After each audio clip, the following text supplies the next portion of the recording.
દર્શન ચાલ પાણીપુરી ખાવા. તે બનાવ્યું સરસ છે. મજા આવી ગઈ. લાવો ચલો હવે ફટાફટ લાવો. રો એટલે જમવા નથી બનાવ્યું? ખરે પાણીપુરી જ છે? તું પહેલા ના કહેવાય તો હું થોડી વધારે પાણીપુરી ખાત. વધારે એટલે આખો પેકેટ પતાવી દીધું. 50 પાણીપુરી ખાઈ ગયો છું તું. મને એમ કે ભાખરી શાક ને બધું હશે તો ખીચડી હશે. આટલી બધી મહેનત કરી, આ બટાકા બાફે, ચણા બાફે, આ બધું બહારથી લાયા, પાણી બનાવ્યું, આટલો બધા તામઝામ કર્યા.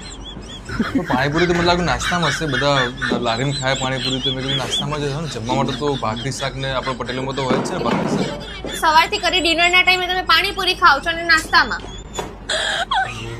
સારું વાંધો બહાર જ અલારામાં ખાવા જવું પડશે.